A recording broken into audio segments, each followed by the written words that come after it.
అనేది అది పుట్టుకకు సంబంధించింది. అంటే ఈయన తోటి బీఆర్ఎస్ లో తెలంగాణ వస్తే కొత్త సాంప్రదాయాలు కొత్త విధానాలని చెప్పి వచ్చిన తెల్లారే టీడీపీలో ఉన్నటువంటి వాళ్ళను కాంగ్రెస్ లో ఉన్నటువంటి వాళ్ళను జైన్ చేసుకున్నప్పుడు వాళ్ళు ఏ జైన్స్ అనుకున్నావయ్యా నేను అడుగుతున్నా. 2018లో కూడా కాంగ్రెస్ పార్టీ నుంచి 13 మంది ఎమ్మెల్యేలను జైన్ చేసుకున్నావు.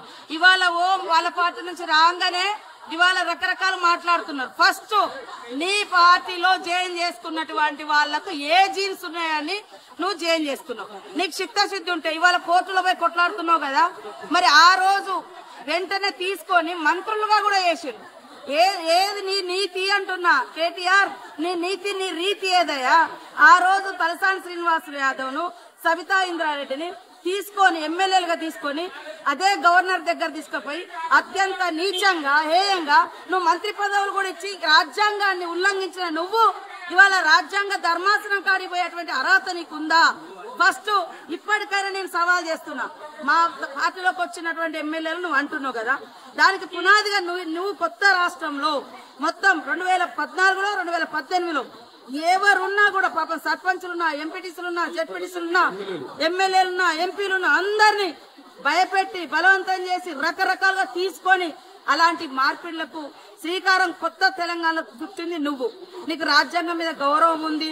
ఇంట్లో పోయినట్టే మరి నీ పార్టీలో ఉన్న ఒక్కరిని కూడా ఎందుకు నువ్వు రాజీనామా చేసి మళ్ళీ ఎలక్షన్కి రాలే? ఇవాళ డిమాండ్ చేస్తా ఉన్నావు. అదే కాకుండా ఇప్పటికి మేము సవాల్ చేస్తున్నాం. మీ పార్టీలో ఇతర పార్టీ నుంచి వచ్చిన వాళ్ళు ఇప్పుడు కూడా గెలుచున్నారు, వాళ్ళని కూడా రాజీనామా చేయించు.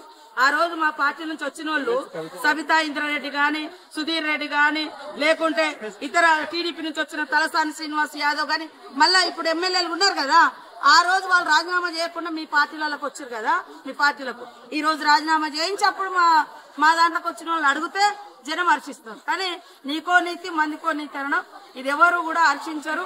కాబట్టి ఆ యూట్యూబ్లు పెట్టుకొని చూపించుకున్నంత మాత్రాన ఎవరు ఏదో పేడి ఆర్టిస్టులతో మాట్లాడిస్తే అది కాదు. కాబట్టి ప్రజలకు తెలుసు నువ్వేం మాట్లాడినా, నువ్వు 10 ఏళ్ళు అధికారంలో నువ్వేం చేసినావు పబ్లిక్ తెలుసు.